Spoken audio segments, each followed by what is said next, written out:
today. Welcome to today's webinar, Online Group Training, Repurpose In-Person Curriculum into Interactive Online Classes. Today's webinar is part of CAMEO's monthly capacity building series, held on the third Thursday of every month. Your audio is currently muted, but we do encourage you to use the chat box for any questions, comments that you'd want to share. There will also be a Q&A portion at the end. But I would like to now introduce you to our presenter, Joy Taylor. Joy has been teaching It's Your Business for over 10 years for JEDI, Jefferson Economic Development Institute, first in the classroom and now in the Zoom room. She will share the challenges and successes of this transition, giving us a heads up on what not to do, while empowering us with best practices on what to do. Today's content is just a taste of what you'll get if you register for the upcoming 5-part training with Joy, taking place in November and December. The 5-part series is free and open to all CAMEO members. I will now hand it over to Joy. Joy, thank you so much for joining us today. Thank you, Aurora, and hello, everyone. Really nice to see you chatting to get started. It always helps me to know who's here.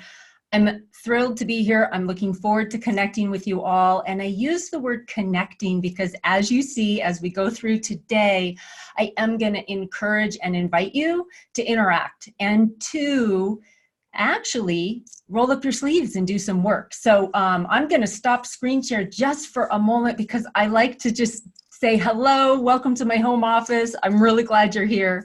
And I think we're going to have a good time. I also, Aurora, anything you want to say about the handouts? I know you sent those with the email reminder.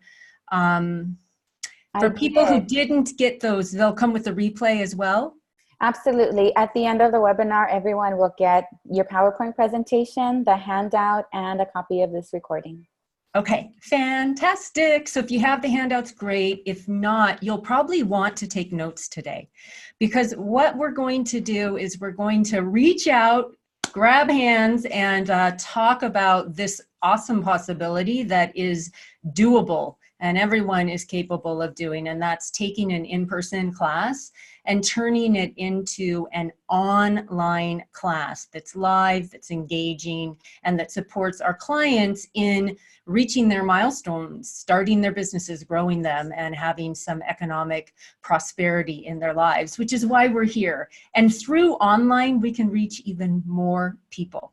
So specifically, what I want to cover today is how to take those workshops, those classes, those masterminds or coaching groups, and make the switch. Turn them into something interactive that can be given online, whether it's a webinar, a masterclass, a class, but any of those can happen as we learn the technology and the skills and the best practices. So I love teaching online. I do a lot of it now. In fact, I teach more online than I do in person. And I will tell you from my experience, and I started in the online environment in 2011, it is possible to teach online and engage and connect. It is absolutely possible to teach online and create community and networking opportunity for your clients, as well as to effectively get the points across so that people can absorb and utilize what you're offering them in the curriculum, and also to retain participants, especially some of the longer classes in person or online. We always want to help people make it to the finish line, whether it's week 5 or week 8, whatever it might be. But I've been learning, growing, making mistakes along the way, and definitely getting to a place now where I really enjoy the laughter, as you see in this photo, of what can happen when people get together on video conference. So we do have a poll, and I'll go ahead and launch that poll first off. And there's 2 questions here. So are you currently leading live group programs? Choose all that apply. And if no, why? So we'll take a moment, and you should all see the poll. And you just click on the multiple choice answers. Can't see the poll. Okay, let's try it one more time. There we go. You probably see it now. I see the countdown timer. So go ahead and take a moment and answer these questions.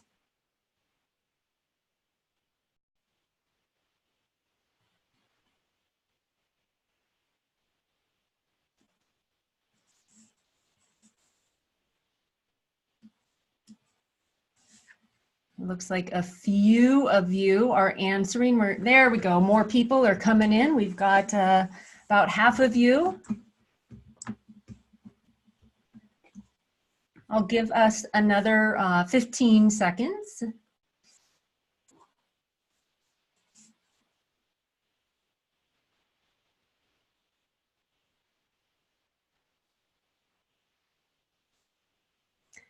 So these are anonymous polls, by the way, and that's one reason I like using polls and not chat sometimes, because especially when you're asking, about reasons that are blocking people, or people are more forthright when they know it's anonymous. So this is all anonymous. And I'll go ahead and share the results. So wow, 8 out of 10 of you are not currently leading online. Some of you are doing meetings with staff, and then it looks like, if not, why? Don't have time, don't have the knowledge and skills, and we're planning to go on in 2020 and other. So today you're going to learn some knowledge and skills, and as Aurora said, there's going to also be a longer 5-week program that will be available to Cameo members, where I'm going to give you the opportunity to learn and practice more of the teaching online skills. And I'll share more about that at the end. But right now, I'd like to get back to our slides and share a little bit about how to create that online class. So technology for online classes or group call coaching is abundant. There are 3 kind of primary options, and of course that would be the first step as well. What technology are we going to use? And when it comes to video conference meetings and webinar software, a few factors I recommend that you look at are the cost, of course, the trainer's ease of use and learning, the participants' ease of use or familiarity, engagement features, we'll talk a lot about that today, reporting features, really important to get attendance reports and registration reports and evaluations, how the recording works and where it's stored, and then registration with reminders is always helpful. When people register online, that they get prompted a week before, a day before, and an hour before the webinar or the online class. We're using Zoom today. We use Zoom at the Women's Business Center at JEDI. I personally have been using Zoom since 2011 also, and it has grown, it is dynamic, it is a leader, so a lot of people are comfortable with it and familiar with it. You're on it today. Most people participate on Zoom, so then it's easier to learn to train on Zoom. And in addition, there is WebEx and GoToMeeting, GoToWebinar also have very similar features. So while my presentation today and in the 5-week class is going to be taught on the Zoom platform, a lot, if not all of the things that are covered, the best practices, the engagement techniques that I'm going through are available on these other software programs. All right, now that software's out of the way and you've got some research to do and options there, are you ready to create an online program? So we're going to kind of do a mini workshop in our webinar today, and I'm going to ask you to imagine that you're going to turn one of your classes or workshops into an online presentation where you can reach more people, and maybe that's even people handicapped or people with children, moms who are at home, and really give your goods to people. So imagine you're going to do that, because we're gonna today. So we'll go through the overview of steps to take, and then also as we go, I'll just share some of the teaching skills and best practices that I found helpful. So step 1, choose a class, workshop, or group coaching program that you offer in person. And so I am going to invite you right now to go to chat and just pick a workshop or a class that you offer at your organization and share the title of it. So I just want to make sure that you each have something in mind as we go through the webinar. Life story writing, SBDC orientation. Ooh, that would be great to do online. And I'm curious about life story writing. Building credit, great. Anyone else? Pick a program. Exporting, cool. CAMEO's California Legislative Scorecard. Yeah, good one, Heidi. We want that. Lean startup. Professional pictures for your business. Hey, I want to take all these classes, by the way. These are great. All right. Okay, well, cool.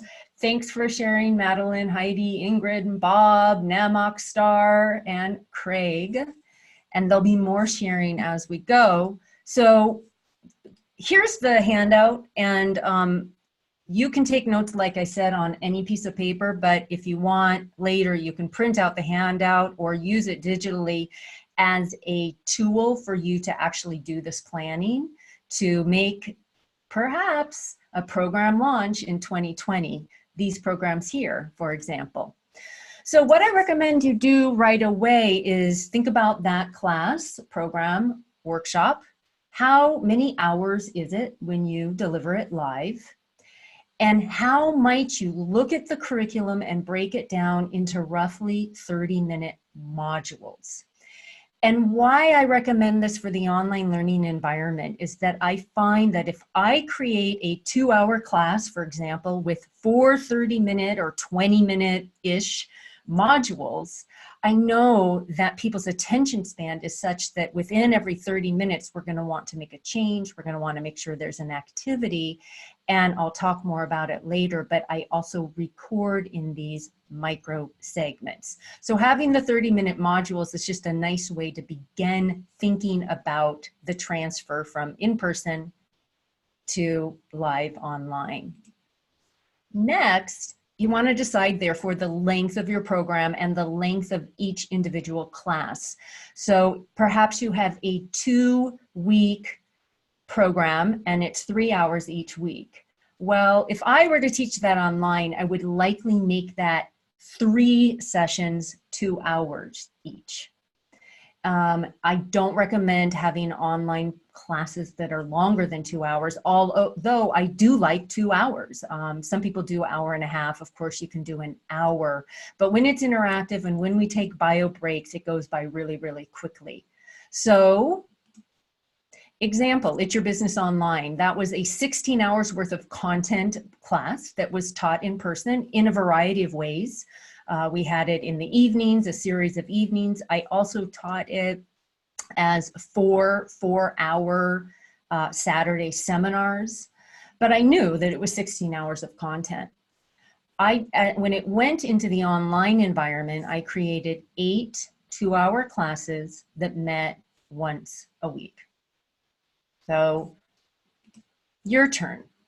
I am going to time you. You're going to have 45 seconds to get started on this exercise. And so I'm setting the timer, and I would love it. Just write down, based on the class you chose, how many hours of total teaching is it? When you turn it into an online class, how many sessions, how long each? And are you going to get a capacity of how many people can join the class?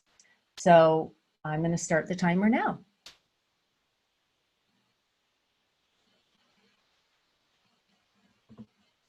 And you are welcome, thank you, Namak, to put this in chat. 1 hour, 2 30-minute sessions. Short and cool.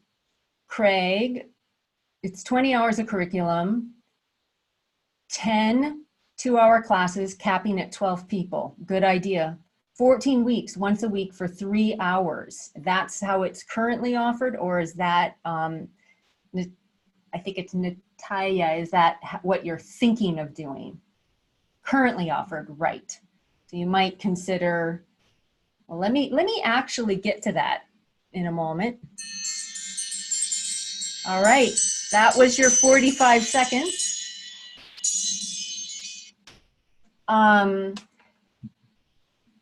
Sometimes what takes 3 hours in person might be better taught in 2 hours online. So there might be a way to take that 14 weeks, meet online.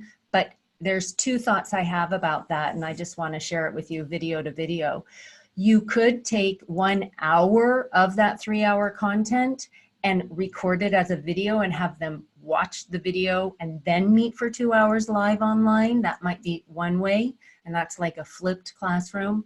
And the other is to condense the information, give them more things to read between class, or somehow morph that. But once again, the other option is to turn it into a much longer class.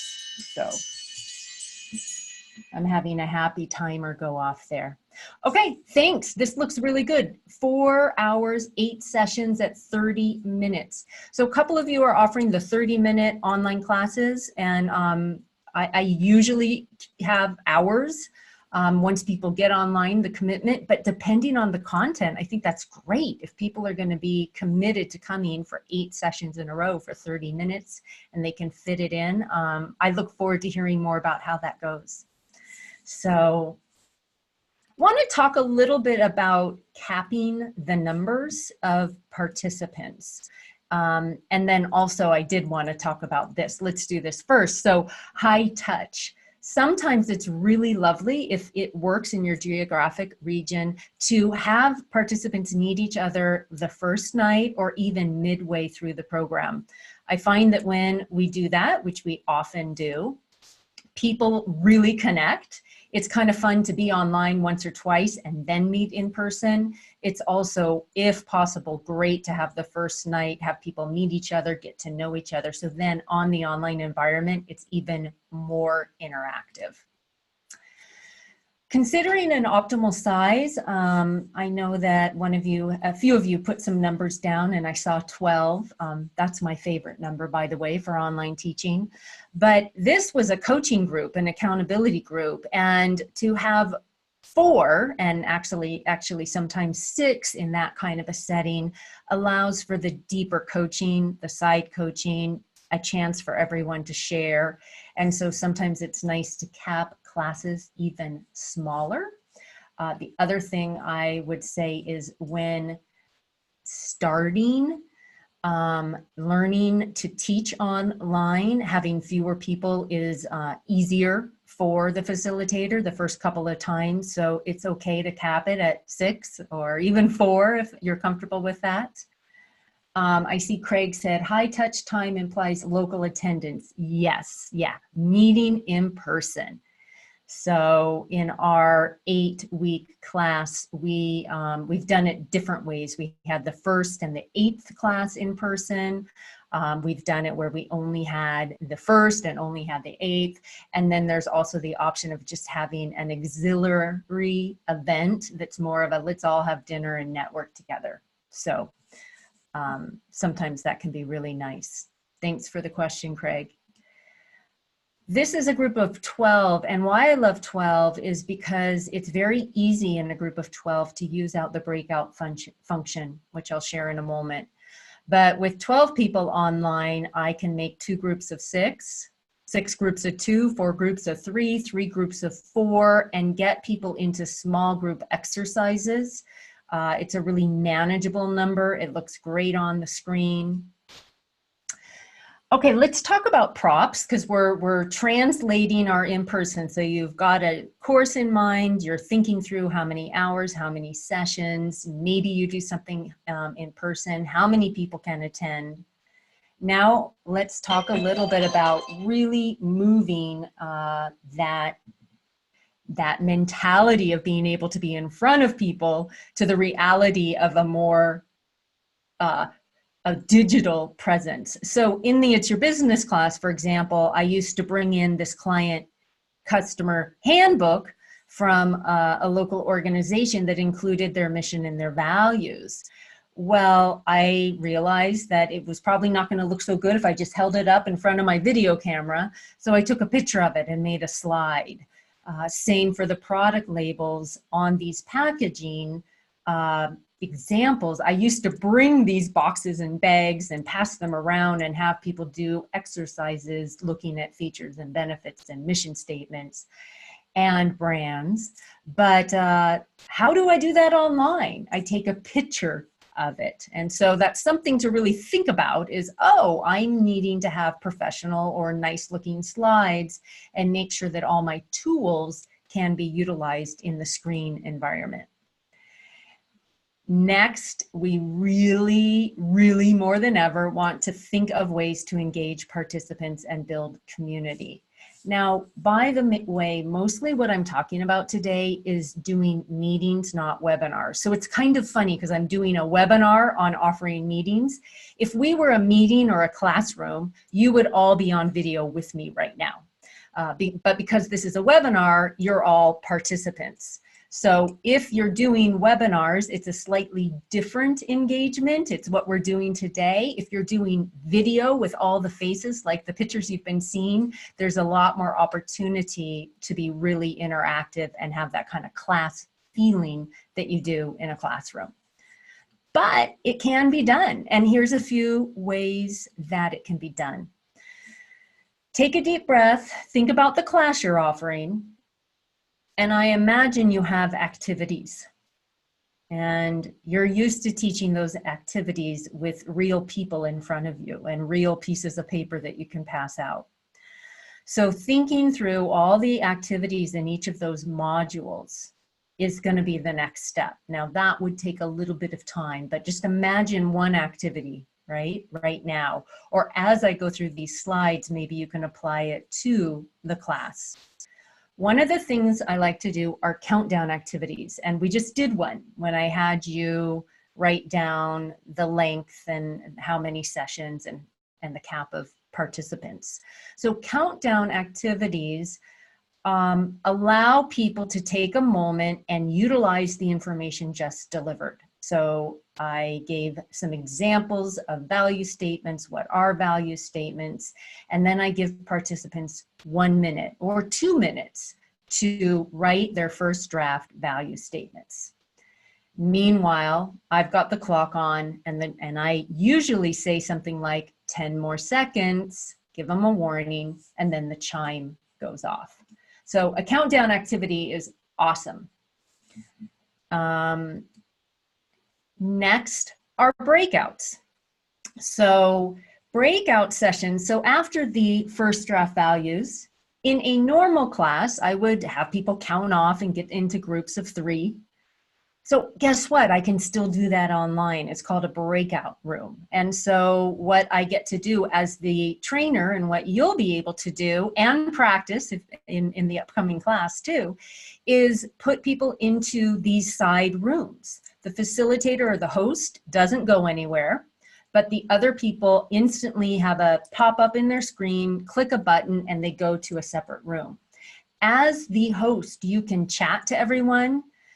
You've given them instructions on the exercises. You each have 1 minute to share your value statement with the group and then go to the next person. I like to say things like, you know, the person who has the shortest hair goes first, or the person whose name starts with the letter closest to A in the alphabet goes first, just so people don't waste time deciding who goes first.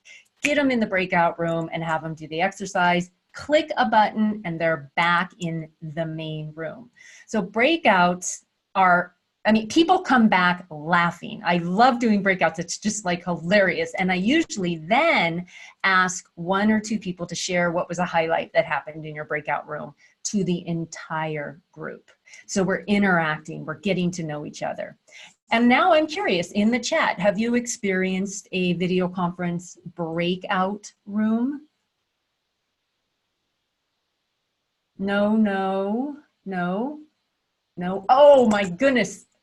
Oh, I hope you join me in the 5-week class because we're going to do a ton of those. No, but sounds great. They're really, really fun.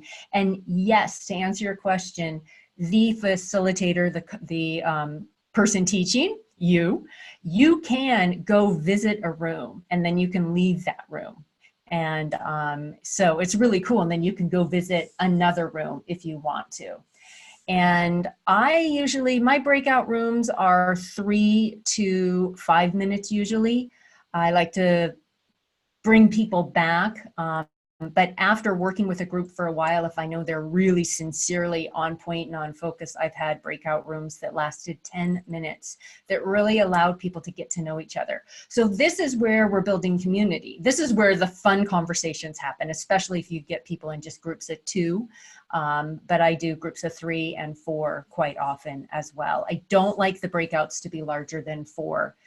They get a little confused or unruly. Then the other thing, of course, is using chat, but also managing when you're using chat and when you're not using chat, because chat can start getting really distracting if it's going on too much. And so that's something as a facilitator to pay attention to. But absolutely, this engages people. And then when I use chat, you notice that I like to make comments like, oh, Bob, thanks so much for participating. Craig, I'm so glad you're here. Use people's names, repeat what they said, keep my eye on the chat so that we're really having a good time and everyone feels like they are a part of what's going on. The other option are polls, which we did a poll today as well. They're very easy to create in Zoom and the other softwares, and we'll do that in the class too. We'll create polls, and you can create your own poll and share it with the group and launch it. And those are nice. I like to use them when there's multiple choice. I also like to use them when it's an anonymous, it tends itself to a question that people might not want to share publicly, but are willing to admit in a poll. And so polls can be used that way. They're also very helpful for reporting.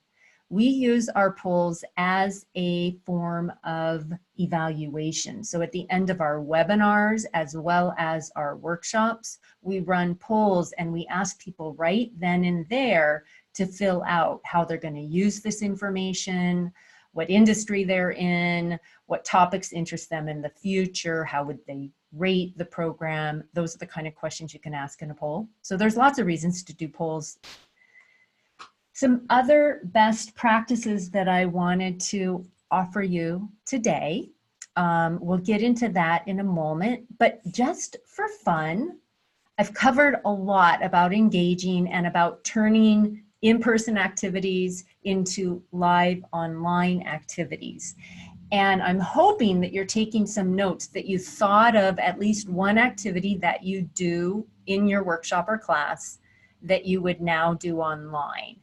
And if you want to chat any of those answers, that would be just fun. See if some creative ideas come forth.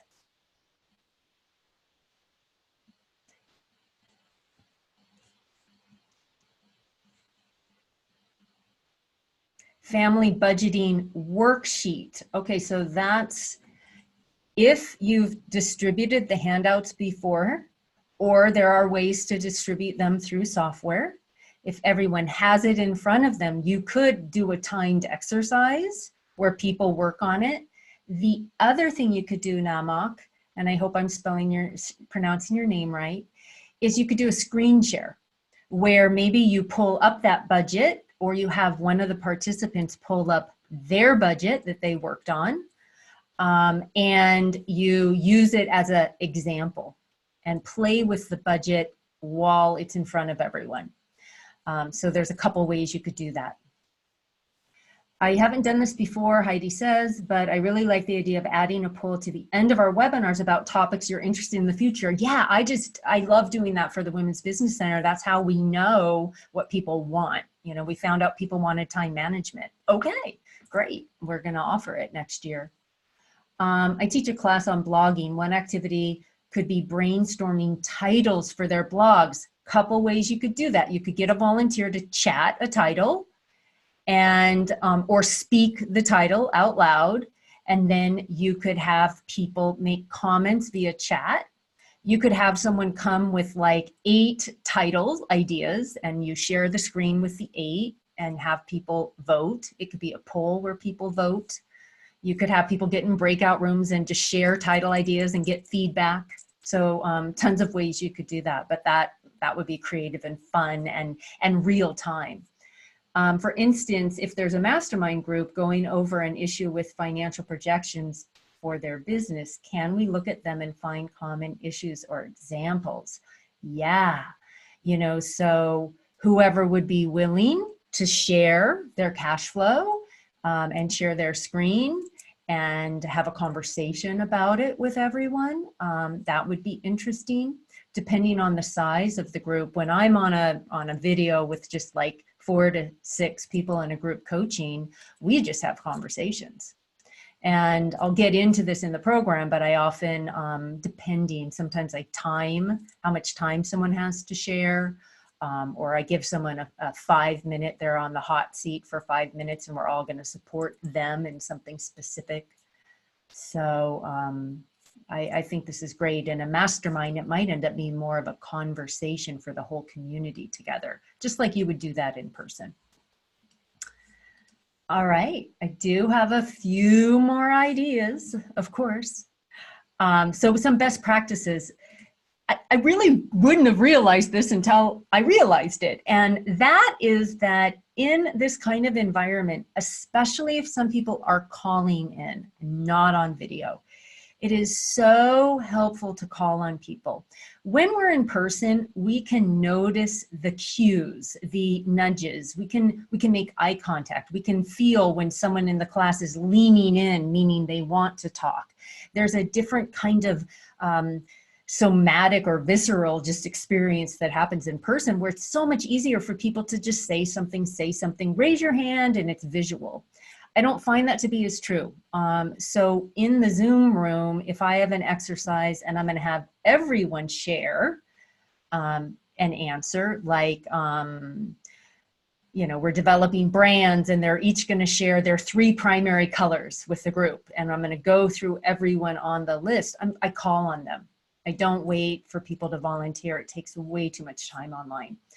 So in general, it takes a little more attention to teach online. Sometimes I bring out the stopwatch and set parameters for people, which is really appreciated, actually. People like to flow in that structure, and it just saves time. So that's something I have learned. And then, as I mentioned, record in 15 to 30-minute segments, roughly, for many reasons. Like I said, it's good to move into a new topic. It's good to take a little break every 30 minutes, do an activity, do a chat. Sometimes I even have people stand up, take a deep breath, or encourage everyone to get a little drink of water. But also for the replays, when I send people the links and it's a 2-hour class, and let's say there's 4 replays, they're titled by subject. Perhaps the exercise was practice your elevator pitch, and it is module 2 in the recording. I noticed that's usually actually the recording people want to rewatch the most, because they have a chance to see how they showed up on video introducing themselves, and to give themselves a little self-evaluation on how they might improve in their confidence, in their pacing, in their enthusiasm, etc. So recording in these micro units is really awesome for the replay purposes, also for the cataloging of modules, and also for breaking up the content as you're going through the class. And then the email's the glue. I really, if you're doing a multi-class, like I saw 8-week and a 14-week, it is so good to email people absolutely the next day with an encouragement, links to the replay, a summary of what we did in the class, next steps, resources, optional if you mention some things or you have another handout in the Dropbox or wherever you store it, and then the next class with a link. Plus, I like to send out the 1 day, 1 hour reminder.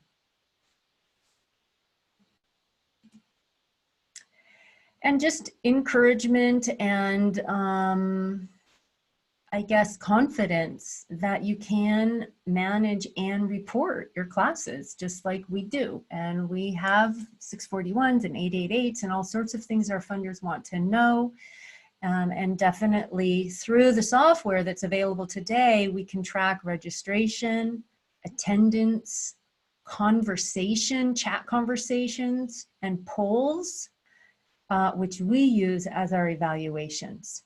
So it's important, and you can see on your screen, if it's big enough, there's registration, attendance, performance, Q&A reports, poll reports, and it's all easy to basically upload from Zoom, download. It comes out in an Excel document. So depending on how you track, it's pretty easy to take that data and use it elsewhere. So I've shared a lot. I do have 2 more slides, but before we do that, what's exciting you about the possibility of teaching your class online?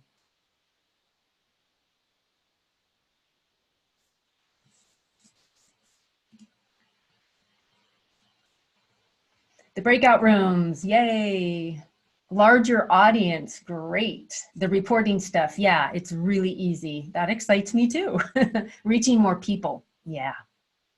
It's really, really been fun for us. We're able to reach more people and different people. We live pretty rurally, so being able to like stretch out, you know, places that are literally 2.5 hours drive from one of our offices, those people can attend, and that's exciting. Learning how to break down to micro sessions. Yeah, it's fun. It gets kind of creative. You know, one thing I noticed too is it refreshes the curriculum. There might be a class like the orientation to the SBDC. It's been, maybe you've taught it so many times, but by putting it online, it refreshes the curriculum. Great. Networking, getting your name out, good for marketing, making money. All right. That's what Craig, a good entrepreneur. Super. Learning how to break down to micro learning. Yeah. Okay. So I do want to do some Q&A, but before we do, I just thought I'd leave us with where this innovative world is going when it comes to trends in online learning. So what we're finding right now is there is a decline in self-study, which would be, you know, pop up some videos and have people watch them themselves and fill out handouts themselves, and 24/7 in front of the computer, no interaction. There's a decline in self-study and an increase in interactive video-based learning environments like the ones I've been talking about and showing you, where people are hanging out and growing together. There is absolutely a trend in this micro learning concept. People do chunks at a time.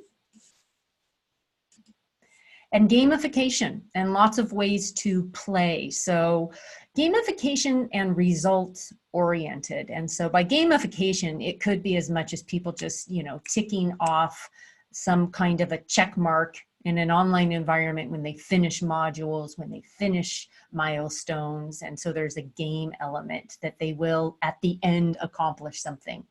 And then results oriented, where by the end of the 8 weeks, you will have what? What will you have? What will you have created? What will have you done? Not just what have I learned. You know, you will have launched a program that's going to bring in over $1,000, something about that. Social learning, group coaching, and accountability groups, super lovely to see this happening. It's, you know, like the masterminds in the coaching groups, there might be a facilitator, and those of us trainers at micro enterprise organizations, we're facilitating, but we don't always have all the answers. And the people in the class do. And so more and more groups are being formed where participants are offering insight, knowledge, wisdom together and with each other. So there's a group learning, social learning environment. And we see that also, with more people contributing to the topic, it really can excite people and give different perspectives as well. And so that can happen by how you facilitate a class. It can also happen by bringing in guest speakers to our online environments, or having webinar series with special guests.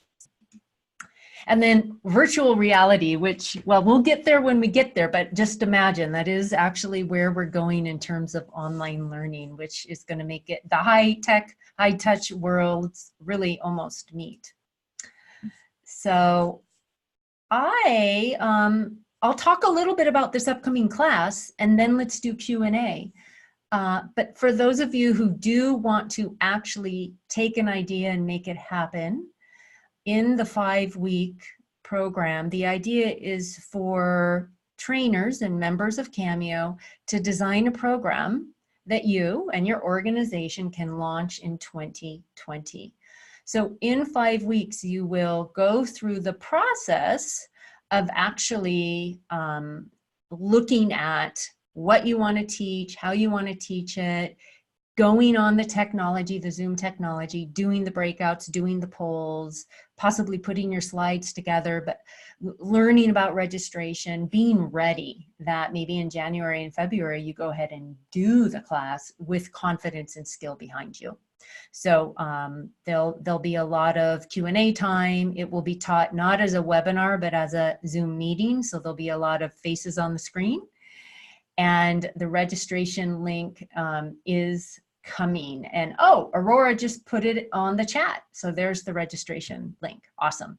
And I noticed that we have 6 dates here and it's actually 5 weeks. So we'll fix that. Okay, we have a few moments. We actually have a good 10 minutes here. Does Zoom have a way to track that attendees attend the entire webinar to get a certificate at the end? There is activity reporting. So by using the activity reporting, you can get information on how attentive and how long people stay in the webinars. So great. Those are good questions. What else? Any other questions?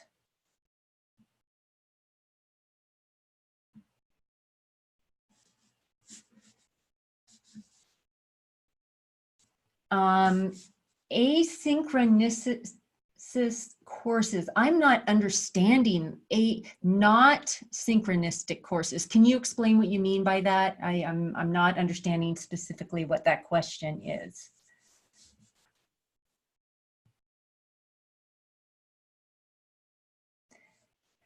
No assigned time. Okay, yeah, so I can offer some ideas on that. Mostly what I've been covering today has been how to teach live online, which is going to be a focus of the 5 weeks also.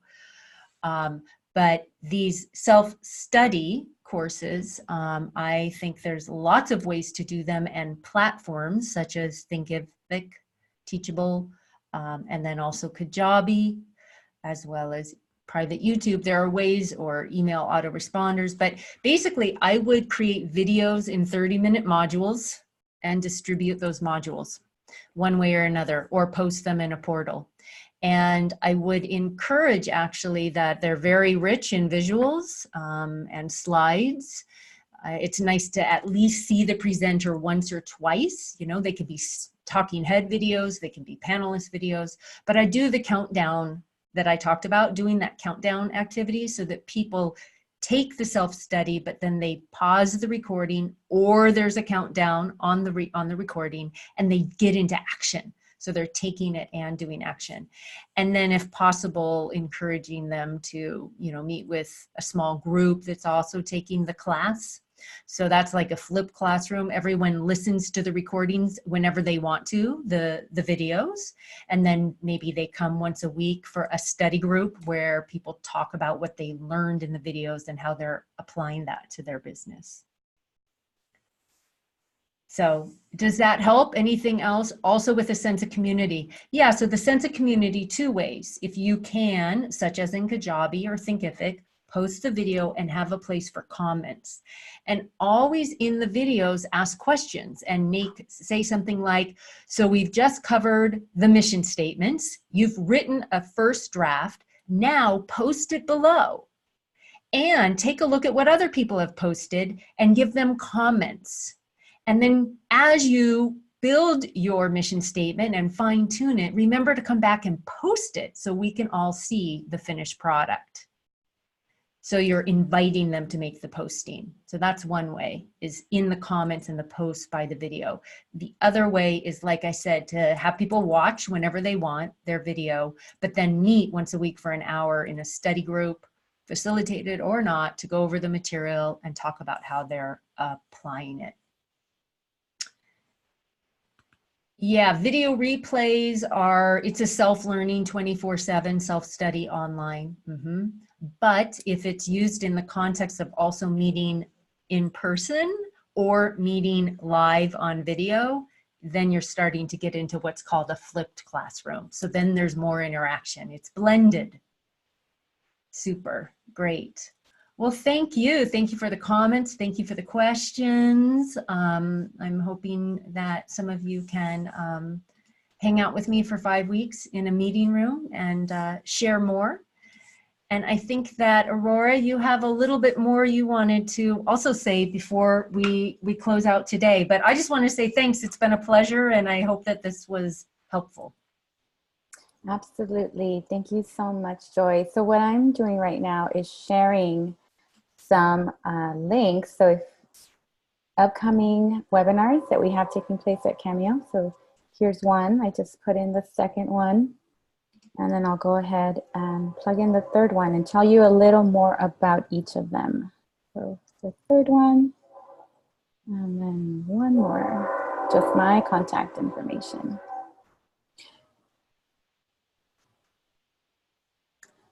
Great. Joy, thank you again so much. I was taking copious notes. Really, I got a few ideas on how we can work with this platform and the collaborative that is forming here in Los Angeles. I also appreciate everyone's feedback and knowledge sharing. As Joy has mentioned, she will be back in November and December for the 5-part training that is completely free, open to all CAMEO members. It is limited capacity, so if you are interested, are a CAMEO member, and can commit to those 5 dates, we highly encourage you to register for that as soon as possible. Another webinar that we have taking place is on November 21st. The topic is crowdfunding, turn your network into funding. So this is a great way to learn about the topic of crowdfunding and share more with your clients about how they can use this platform or resource to raise funds for their business. In December, we have another webinar on California and small business policy, what you need to know. Currently, the date says November 6th, but we will be changing that to December. Everyone will receive a copy of today's PowerPoint, the handout, and a link to this recording. If you are interested in knowing about previous webinars that we've had, you can definitely go to our website. Our website is cameonetwork.org, and there is an archive of the webinars that we have hosted in the past. I do thank everyone for their time. Joy, again, thank you for being a part of today's webinar. And we will hopefully see you again in an upcoming webinar. Thank you all so much. Thank you.